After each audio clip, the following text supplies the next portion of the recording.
มาสงคามาสงคามาสงพ่อแม่พี่น้อง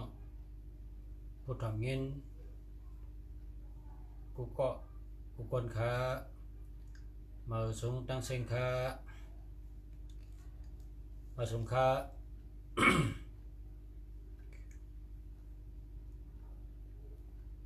จงได้ยินเสียงอะคือมาสงคามาสงคา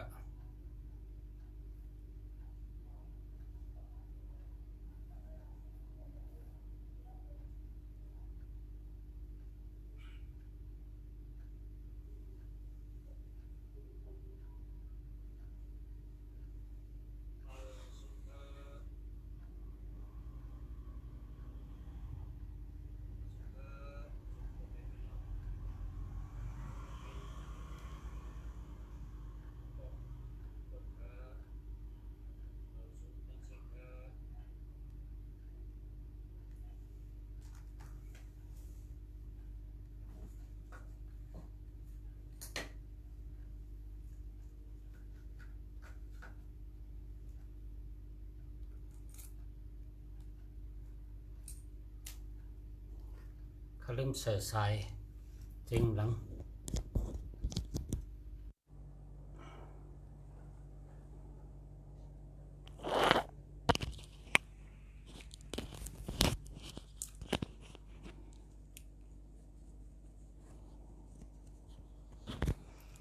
มาสงคามาสงคากำในยินดีเขาอยู่ยินอยู่เขากำในยินดีอยู่เนาะยินดีเขาอยู่ยินดีเขาอยู่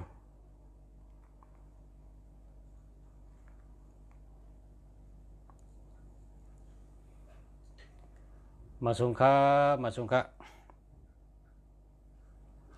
ทำได้แทงกำก่อนจองก้อยลัดลองตั้งมันกันเนาะ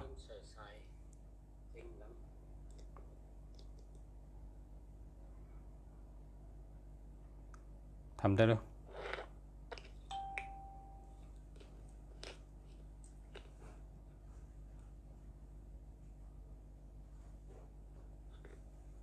มาสงคา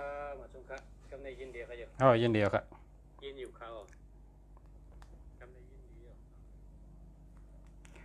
กำในยินเดียวครับกำในยินเดียวครับมาสงคาเมื่อในข้าเตเอากัตถา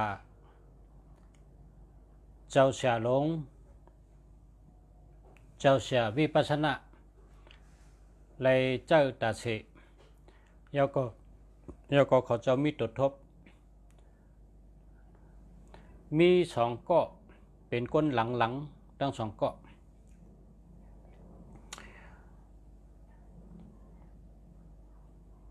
เจ้าเสียวิปัสสนากว่าที่เมือง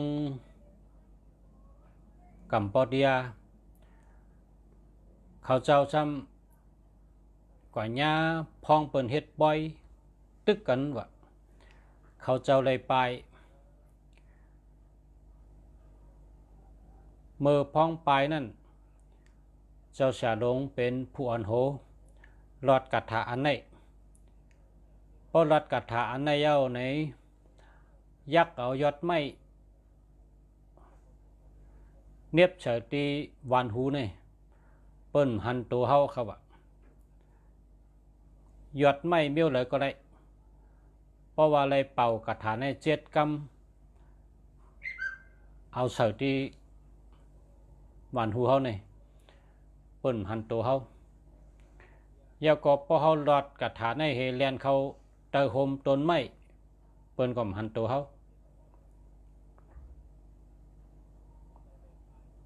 เพราะว่ามีต้นไม้ก็ยักเอายอดไม้ยอดดอกเสนอหมักโหเฮาเสนอก็โหเฮาเปิ้นก็หันตัวเฮานะครับ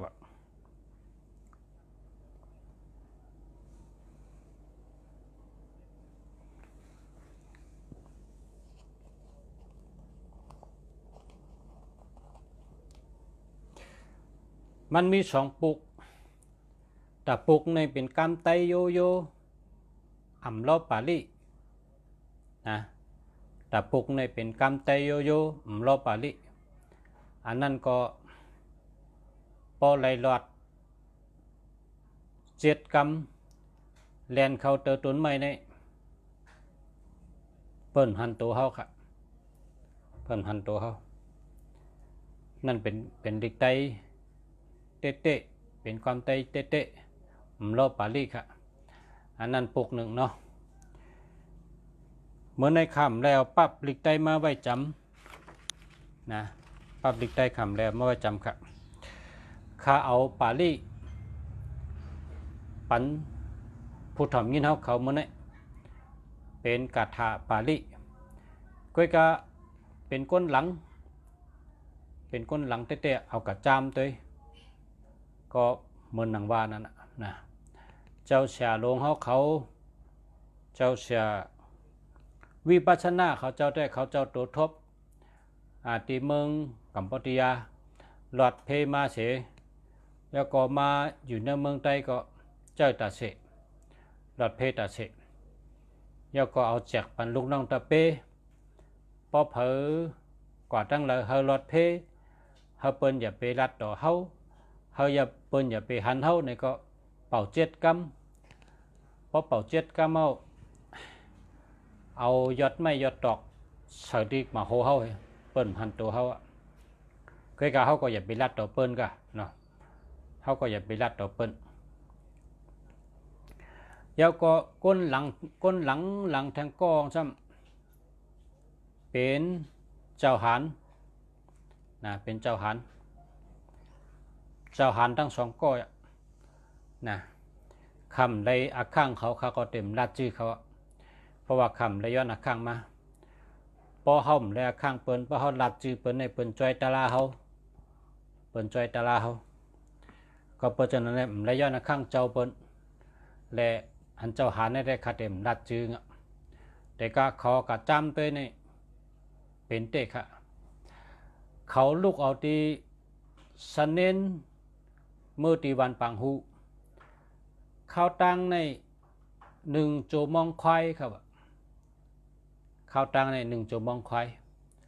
เพราะกำเมืองในก็ว่าโจมองกึ่งนี่น่ะเนาะเพราะเป็นกำเมืองไทยก็ว่าโจมองกึ่ง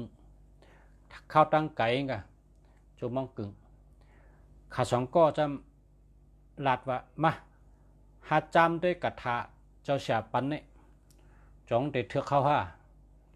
จงเตะเปลี่ยนเตะหาจำด้วยเนาะเนี่ยว่าจำด้วยหาจำด้วย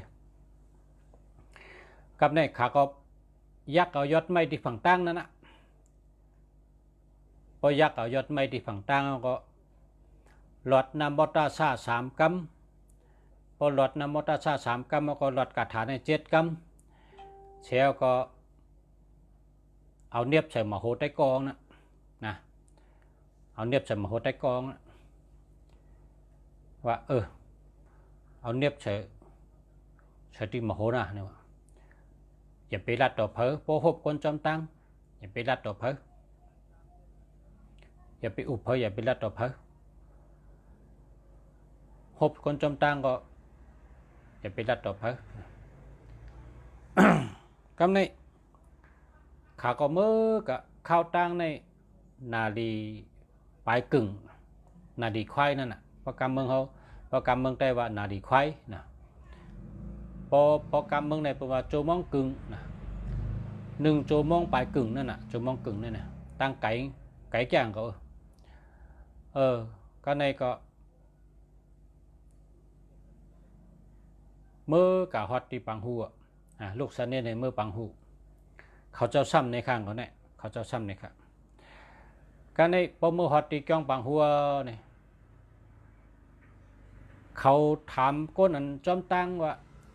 ต้องสู้หันเผอฮันแน่ต้องสู้ฮบเผอฮบ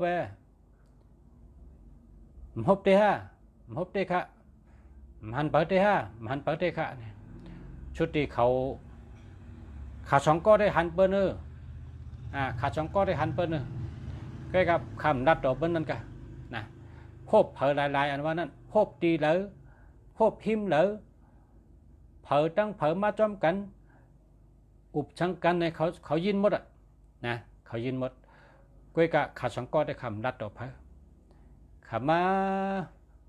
เขาจำได้กัดถาเขานั่นเขามาต่อถึงวันปังหูเฮมาเปิดดิกยองกันในพอเปิดมาพอเปิดมือซีเนนมาเนี่ย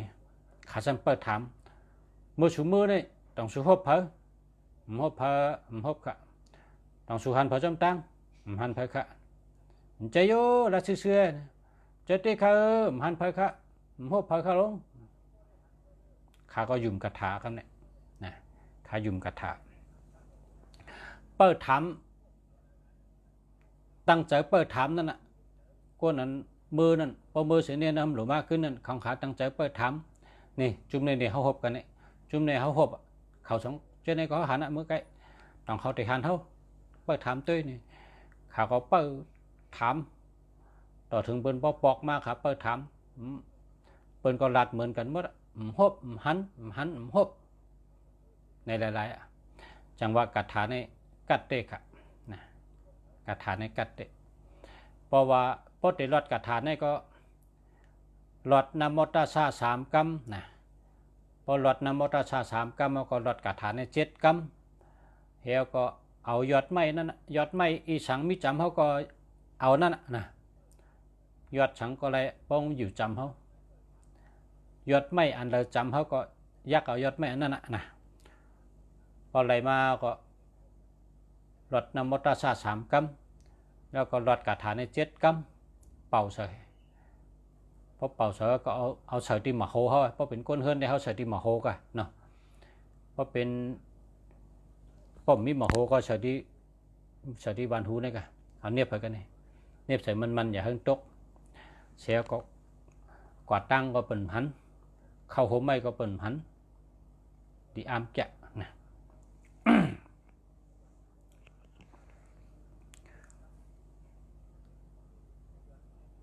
แต่ไม่ขนาดพอเผอคาไรกัดถาเป่าเบอร์ไม่กัดถาเป่ายอดไม่เสือที่โหเปิ่นหันตัวเขาเยาว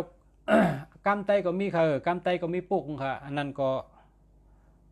ก็คนหลงเขาลาดว่าแก่หนักค่ะมีคนจามมันนำหนานั่นก็เป็นกำไตโยโย่เนี่ยเป็นกำไตเต้ๆเนี่ยรอบปารีค่ะอันนั้นก็คนกับจำนำหนาว่าหันพอเรียนเขาตัวตุดไม่ก็หันอ่ะเมื่อได้คำแล้วปั๊บลิกได้มาไว้จำคาเตียวกำปารีในปันผู้ถมยืนเขานะเตรียมไว้ค่ะเนาะพอเตรียมไว้ก็พอเมียนมือเขาโหลดเจอเนี่ยก็เฮงเลยเจอตื้อนั่นกะพอโหลดเจอก็เตรียมไว้หมายไว้นะอาเมียวกระถาปิดกระถาป๊อดในพอเขาหมอไว้กองก็ดีอยู่นะ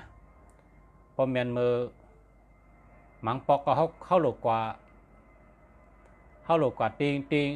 ก็กะเขาห่มไข่ดัดตัวเพอห่มไข่หบเพอไข่ปันเพอหันเขาเนี่ยกะเขาก็เจอกระถาเนี่ยก็กว่าก็กะพอเขาหบเปิ้นเขาก็อย่าไปรัดตัวเปิ้นนะอย่าไปรัดตัวเปิ้นก็ไปกะปันเปิ้นก็ให้นั่นนะ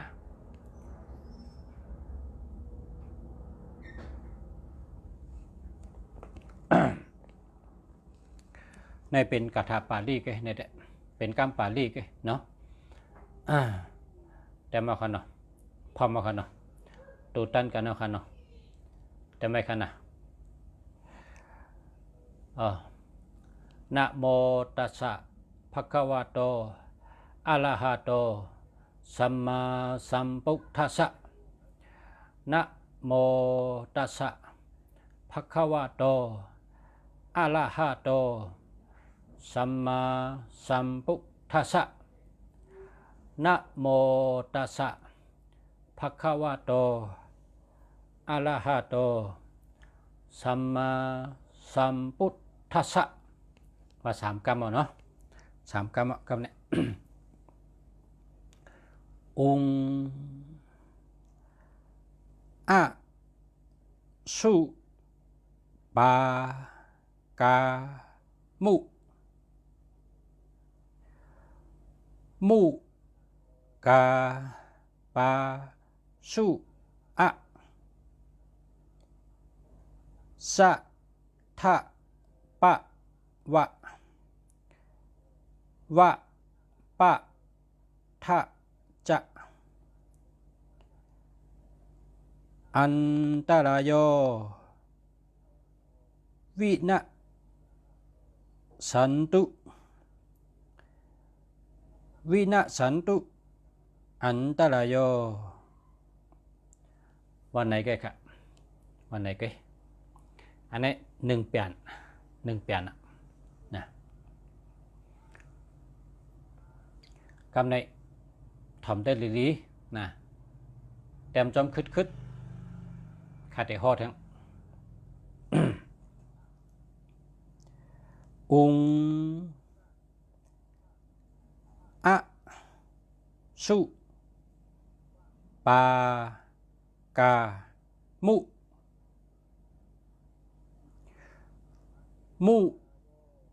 กาปา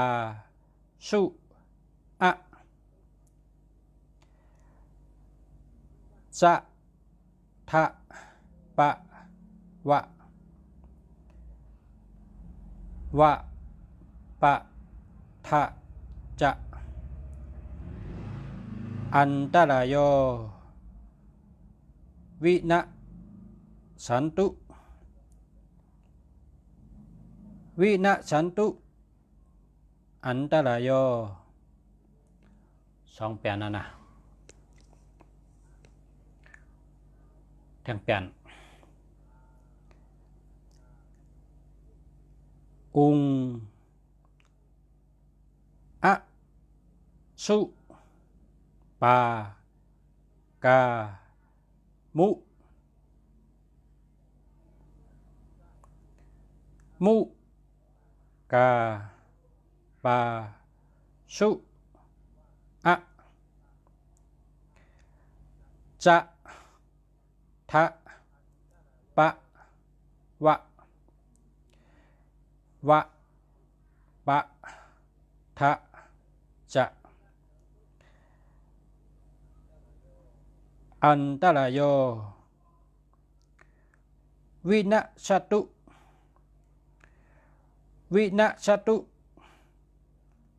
อันตรายโย3 เปลี่ยนเอาค่ะเนาะ3 เปลี่ยน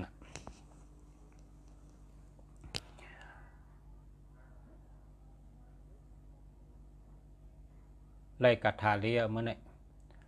สอน3 เปลี่ยนนะสอน3 เปลี่ยน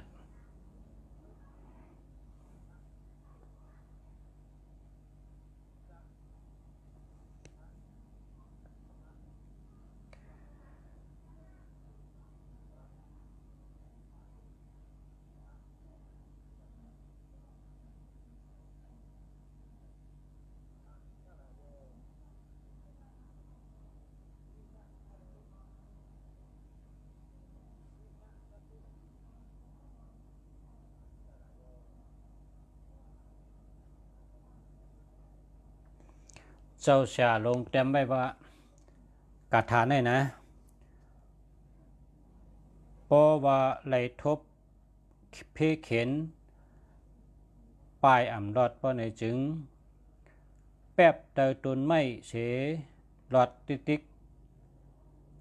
อ่ำมีต้นไม้ก็แป๊บหมักหินอ่ำมีหมักหินก็แป๊บยุ่มแป๊บย่อมยุ่มย่อมอ่ำมีก็จันเอาเยอะยะหลายเส้นอยู่ในมือเป็นกำ4-5 เส้นก็เลยอีสังมีตั้งนาเฮาก็เอานั่นเต้าเอานั่นมาสัตตินิมโตนิมเจอหลอดกัดฐานในติ๊กตากัดฐานในเจ้าเสียหลงวิปัสสนาเจ้าหลอดโตทบ มือตีลอดกระถาอย่าไปลืมลาลาเฮาลอดนะโมตัสสะ3 กำเสจังไกลอดกระถาตากระถากูเมียวเมียวกระถากูเจอพอเฮาตีลอดกระถาไหนอย่าไปลืมลอดนะโมตัสสะ3 กำกูอันกูโหตากระถาอันเลยว่าเฮาเลยลอดนะโมตัสสะ3 กำเสจังก้อยลอดกระถาตากัดย้ำเตหอนะครับ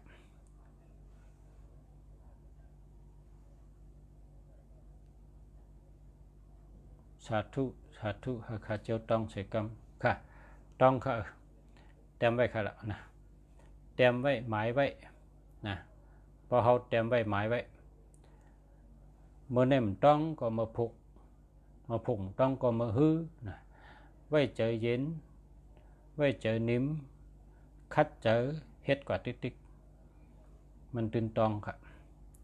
ตื่นตอง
เมื่อในเอากระถาอันนี้ก่อนเนาะเพราะว่าห่อเนหลายโหก็กลมต้องเอาโหเร็วก่อนนะเอาโหเร็วก่อนเมื่อในเลยกระถาโหในก็มันติเลยต้องกันนะช้อนเก๋ๆมันติต้องไงนะ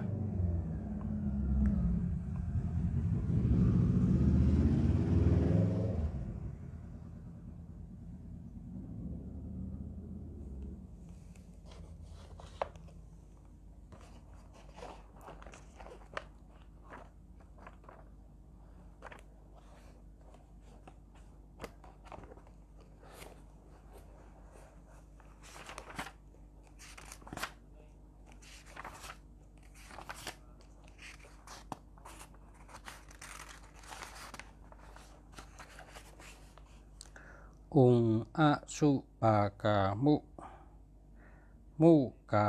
ปาสุอะมุกาปาสุอะ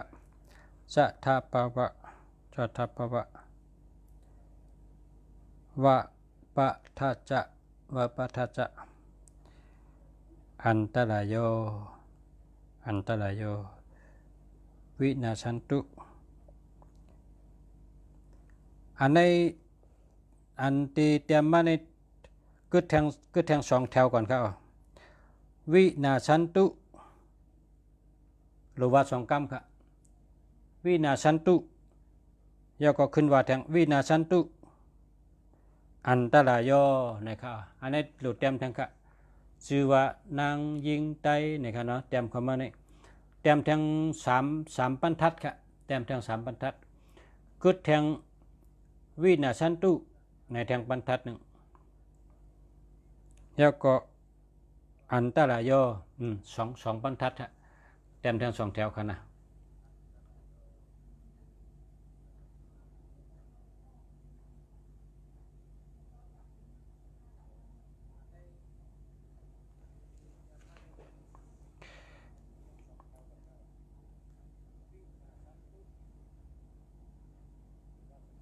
ยินดีนำค่ะชาเฮาเพหลงในเมืองใต้เฮกังห้ามอำไรค่ะ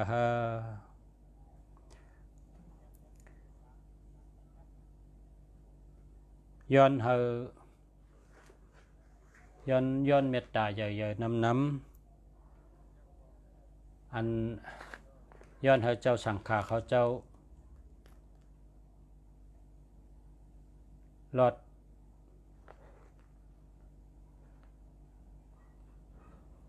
อดประธานและหลอดอ่องแปดเปิง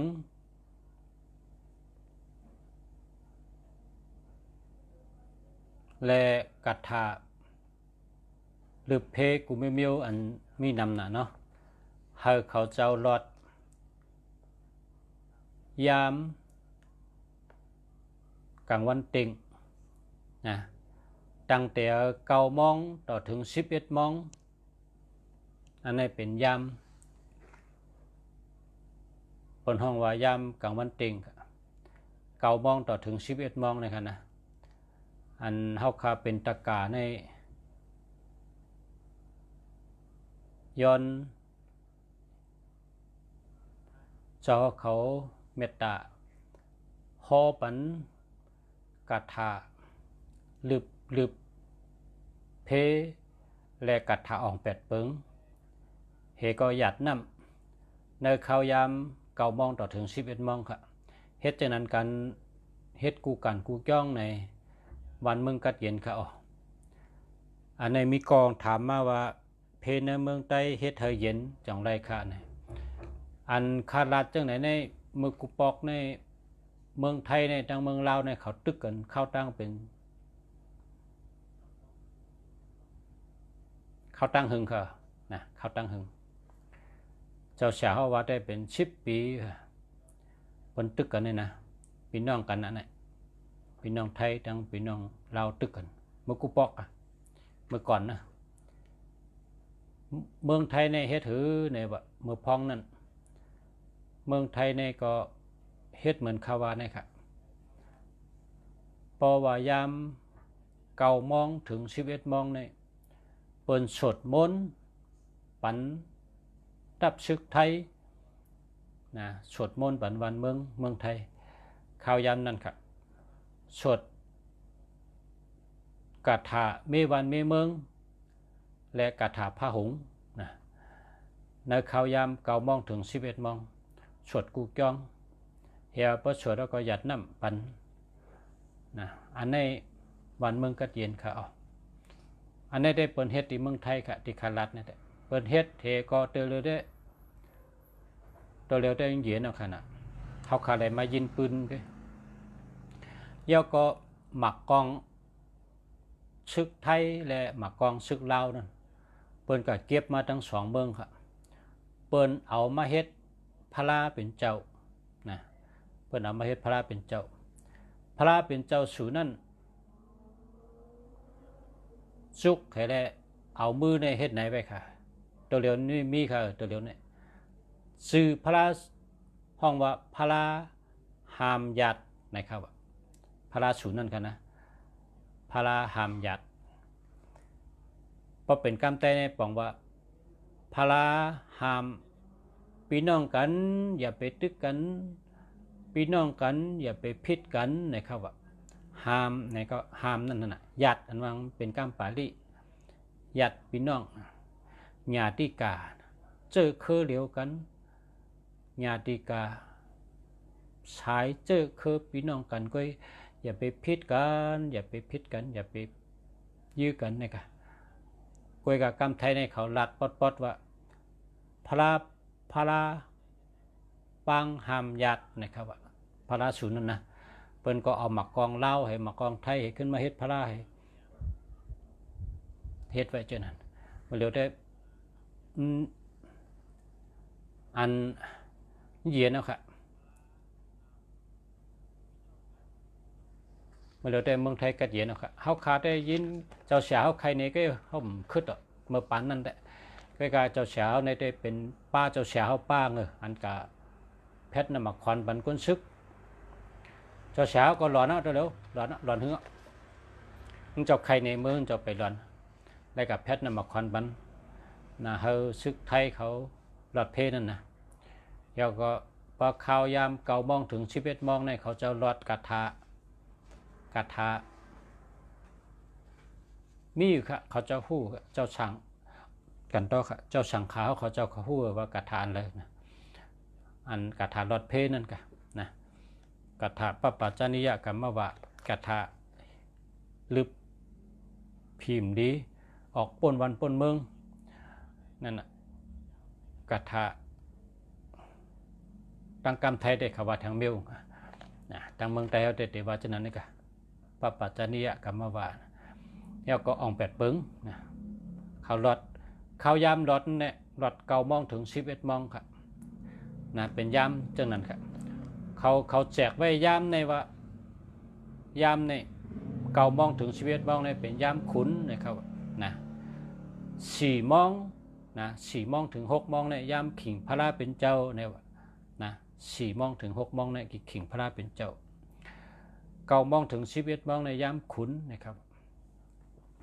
บ่ายโมงถึง3 โมงในยามอ่อนยามอ่อนนะพอ4 โมง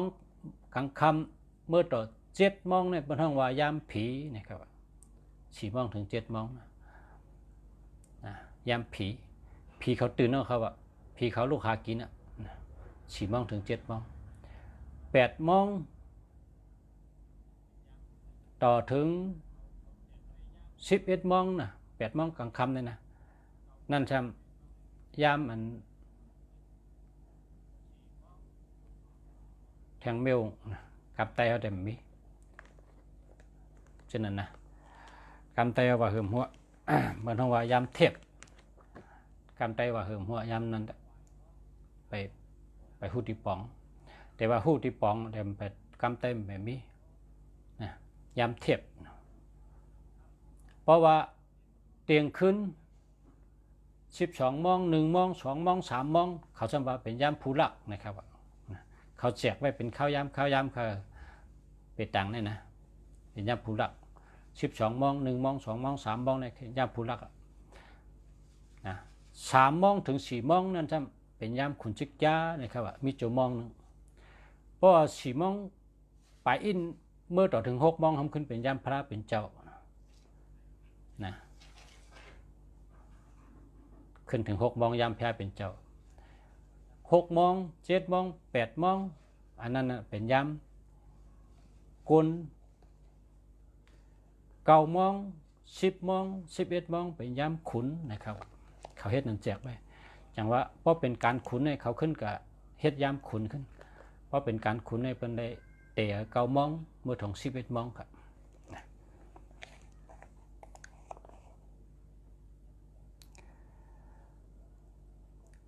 วินาชันตุ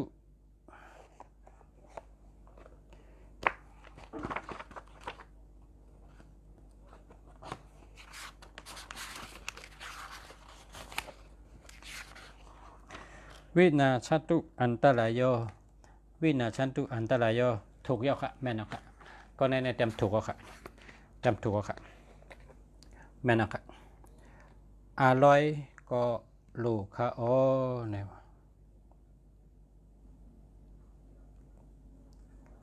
อร่อยกระถาอร่อยเนี่ยนะเมื่อวันนั้นข้าเฮ็ดแจกนำทนพาอะไรกับพ่องหัวง่ายกระถาอร่อยเนี่ยนะ อีสวาสู้สู้สวาอีสวาสู้สู้สวาอีบ้าเท่านี้เพราะว่าปฏิว่าก็หลอดน้ำมตัสสะสามกรรมเขาเนี่ยก็นะปดเตรียมชุดๆในนะโมตัสสะภะคะวะโตอะระหะโตสัมมาสัมพุทธัสสะนะโมตัสสะภะคะวะโตอะระหะโตสัมมาสัมพุทธัสสะนะโมตัสสะภะคะวะโตอะระหะโตสัมมาสัมพุทธัสสะอีสวาสู้สู้สวาอีสวาสู้สู้สวาอีสวาสู้สู้สวาอีจะทะปะวะอะระหัมจะทะปะวะอะระหัมจะทะปะวะอะระหัมอันนี้เป็นอันร้อยนะเป็นอันร้อยนะเป็นอันร้อยนะมีกองว่าอร่อยก็รู้ยินจมค่ะคนเมืองไฮรัดเพกูก็เสกรรมค่ะเอาค่ะมาส่งค่ะ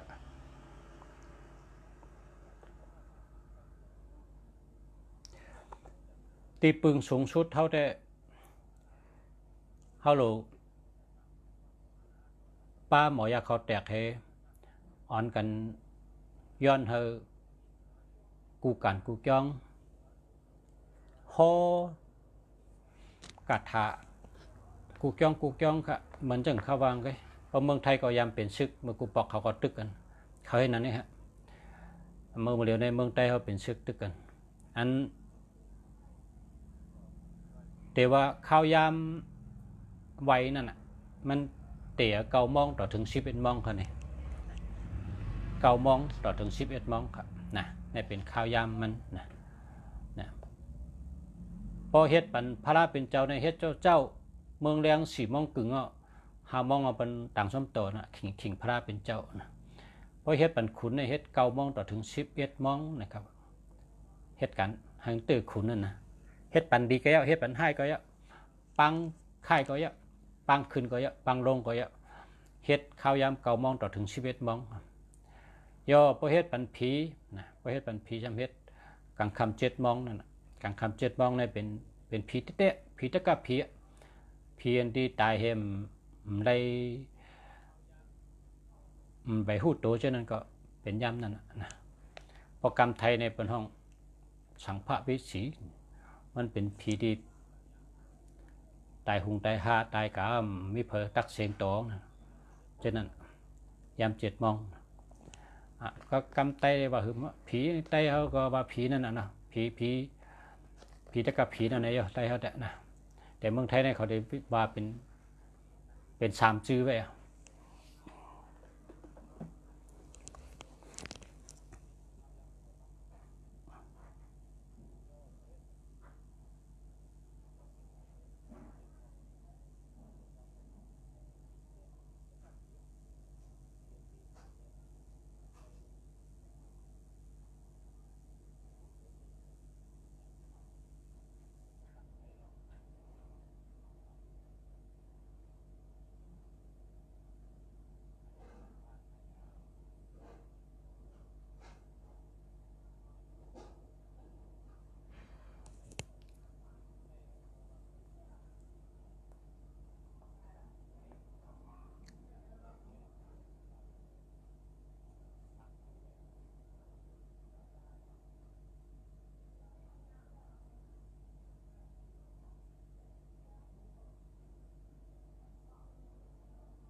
อันเต้นอันเตไตมือพองรอดกาถานั่นค่ะนะอันนี้เจ้าเสียเขาลัดนะเอาอ่อง8 เปิงในเฮ็ดเต้นค่ะอ่อง8 เปิงมี8 บุกนั่นใช่ไหมเอาเฮ็ดเต้นไตแล้วก็เปเจเช้าสีนี่มันมีอ่าง2 ลูกค่ะอ่างอันแค่ออกค่ะเปเจเช้าสีนี่แค่ออกอันนั้นน่ะไตมือลืบ8 พิมพ์ดี ลึบแปดผีมิจฉาทิฏฐิผีอัญญาวันเก่าเมืองเฮ็ดให้วันเมืองสุขเฮ็ดให้คนเมืองไหลให้น้ำตาตกเฮ็ดให้คนเมืองไหลปลายไหลทุกข์นั่นเพิ่นเรียกว่าผีมิจฉาทิฏฐิพิมพ์ดีฉะนั้นน่ะให้เขาเย็นหายกะให้เขาเย็นเฮหายเฮนั่นน่ะเอาเป็ดเจ้าสีอันออกค่ะนะเป็ดอังเป็ดเจ้าสีในมี2ลูกค่ะนะแต่ลูกเข้าแต่ลูกออกเป็ดเจ้าสีอันเข้าในห้องลับเป็ดเจ้าสีอันออกในลึบให้ออกกว่านะลึบให้ออกกว่าเพราะว่าเป็ดเจ้าสีสารช็อตอันว่านั้นสารช็อตเนี่ยจำเป็นอันป้าพักตูก็นะเป็นป้าพักตูเป็ดเจ้าสีเนี่ยเขาเจ้าแต้มไว้เป็ดเจ้าสีสารช็อตในก็มีปุกเป็ดเจ้าสีอันออกในก็มีปุกเป็ดเจ้าสีอันเข้าในก็มีปุกเพราะเป็นอันเข้านั่นเป็นไผ่ลาบนะเพราะเป็นอันออกนั่นลึบเป็ดลึบเพื่อลึบผีเมี่ยวมดีนั่นลึบเป็ดแล้วก็เป็ดเจ้าสีสารช็อตอันนั้นเป็นอันเปิ้นเอาป้าพักตูเฮิรนนะป้าโหพักตู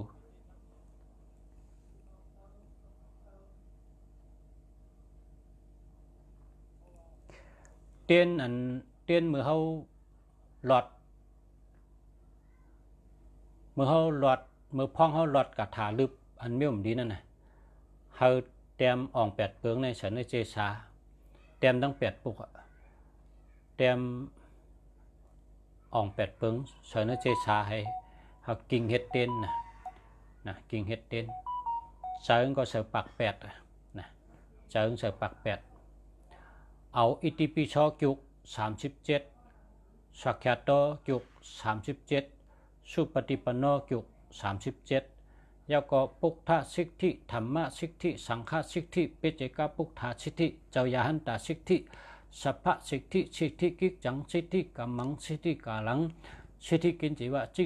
ทิจิยะเหมือนกะลำองค์นะโมพุทธายะนะมะปะทะอิสวาสุสวะอิมะอาอุอะมะอันนั้นนำ37นะเพราะเห็นอันนั้นต้องไปกระจับไพ่เตียนนั่นนะ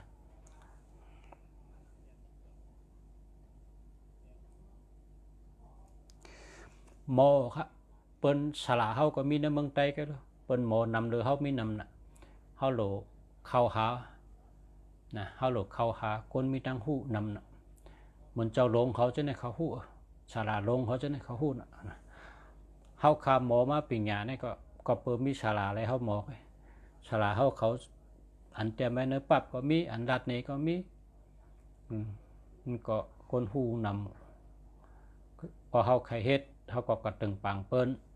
กว่าอุบในเปิ้นกะรัดในเปิ้นอันคนเฮาขาในมันอยู่ที่ชอบเฮาเนี่ยน่ะเฮาโหลหมอกว่าย้อนเจ้าฉาเฮาคาตะกาในโหลผูกโหลซ้อมโหลเฮ็ดชนเฮ็ดนาค่ะกลุ่มได้ค่ายได้ปลายก็เฮาคำค่ายมันค่ายปลายค่ะ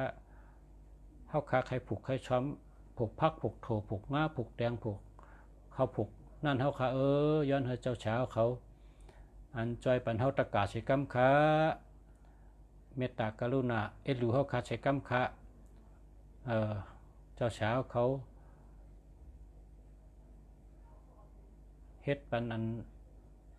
เฮาตะกาได้อยู่กัดเย็นๆค่ะในนั้นน่ะเฮาก็ไว้เขาเจ้าพอเฮาก็ยกมือ10 นิ้วเฮหมอยาเขาแตกให้ย้อนต้องป่านเขาเนี่ยเขาก็เฮ็ดปันเฮาบางปอกก็เขาเจ้าก็ใครเฮ็ดแต่ว่าปตกรรมต้องป่านเนี่ยเขาเฮ็ดยาหันในศีลเขามี2 ปาก27ข้อเขากูพิษ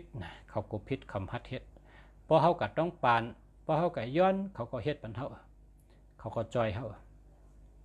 มันพิษเอาน่ะเฮาก็ย้อนเอาน่ะเนาะย้อนให้เจ้าสาวเขาไต่ปันเต้นอ่อง8เปิงไต่ปันเต้นไปเจ้าเช้า4แล้วก็หลอดประทานหลอดอ่อง8เปิงข้าวยาม9 โมงถึง11 โมงกุวันคาเนอโจข้าวเหลือน เดือน2เดือน2 3เดือนอันที่เฮาค่ะอันโลผูกโลช่อมไปกัดเย็นนี่ก็ย้อนเฮ็ดปันกูวันค่ะเมื่อไรแล้วกัดเย็นนะตั้งตะกาตั้งเสียตั้งขึ้นอบกันแทงว่าเมื่อได้กัดเย็นสีจึง8 ป้าสีนะ8 ภายกัดเย็นเอาค่ะในเถิกหลีป้อจังไกป้อพอทำได้ไปกัดเย็นก็รอดติ๊กๆนะรอดติ๊กอันเป็นคุณพีคุณช้างคุณชิกยาที่นี่พอเขาหลอดเนี่ยเขาเจ้าก็ได้ปลาหลังไม้ปลาหลังเขาไม้ที่นั่งเขาไม้เขาก็จะว่าคนในเมืองคงกลางเนี่ยเขาเฮ็ดสังเขาโลสังลงมาด้วยดูนะเขาติมัดด้วยเขาพอห้อมตักเสียงพอห้อมเฮ็ดเฮากลุ่มให้เฮากลุ่มค้างให้ได้มันไรโจสังโจโฉลาดตั้งก้นลงในปังกลุ่มว่าเหือโจโฉว่าพอสุดได้ให้ได้ให้เอาน้ำตาปดทมตาตีนชูก็จอยสังไรพอก็ให้ก็ได้ให้เอาน้ำตาสูปดทมตาตีนก็จอยสังไรนั่นน่ะเป็นหลักการเป็นเพราะใครป้นตั้งไม่เขาโหลหาลายเฮ็ดมันนะเพราะใครเกปัญหาเขาก็โหลหาลายเฮ็ดมันก็มีกูลายลายแกงพอห้อมหู้เขาก็ถามเปิ้นคนหนึ่งก็เป็นหยาหนึ่งลูกคน10ก็เป็นหยา10เมียวหนึ่งก็คู่หนึ่งอันหนึ่งก็หันหนึ่งตังมาตึงปังกันมาอุบกันหนังhướng để lýหนังhướng để cắt diễn อ่อนกันใครเจออ่อนกันคัดเจอใครเจออันวางหาตั้งมันคัดเจออันว่านั่นกว่าเฮ็ดนะมันเหมือนกันอ่อนกันเข้าเจอนะวนหาตั้งมันแล้วในนั่นน่ะอ่อนกันคัดเจออันวางกำในกว่าเฮ็ดคัดเจอได้กว่าเฮ็ดกว่าหากว่าจู้เหมือนเจ้าเขากว่าจู้เจ้าเสียเขาเขาคัดตะกะมาย้อนเจ้าเสียเขาฮอปันอ่องเป็ดปึงฮอปันประทานในข้าวยาม9 โมงถึง11 โมงนะคะเราเฮ็ดสวนเฮ็ดนาเฮาเลยเฮ็ดดีๆงามๆเราผูกเราชอมก็เฮาเลยผูกดีๆงามๆค่ะว่าจังได๋เฮาลูกก็หาเขาเจ้านะเขาเจ้าหมางเมียวป้อห่อมกว่าเขาก็คุกจะไรก็เป็นไร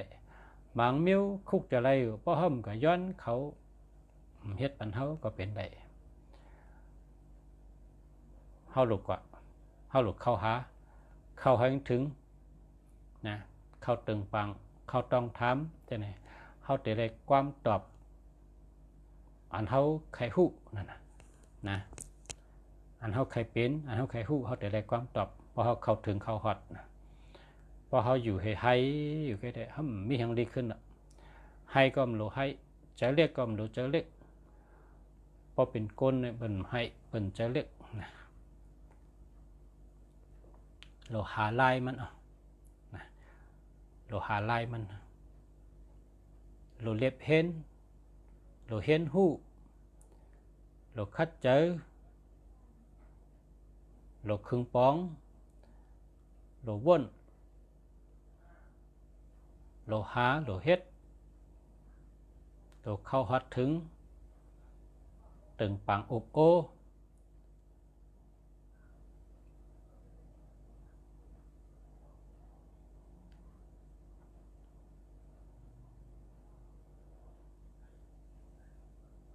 ใจเย็นนะใจเย็นแล้วก็มีสติมีสมาธิมีปัญญาใครฮู้ลองสังชอกหาตีมย่าหาแตงตีหาตั้งไปย่าหาแตงตั้งตกตั้งออกตั้งห้องตั้งจานตั้งเตยตั้งเนื้อฉีจึง8 ปะฉีหน้า8 ภายฉีหน้าผ้า8 หน้ามึงก็ตั้งเลยก็เลยนะคัดเจอเสยแห้งครึ่งป้องตักถึงตีแรงข้ามาชุมกะ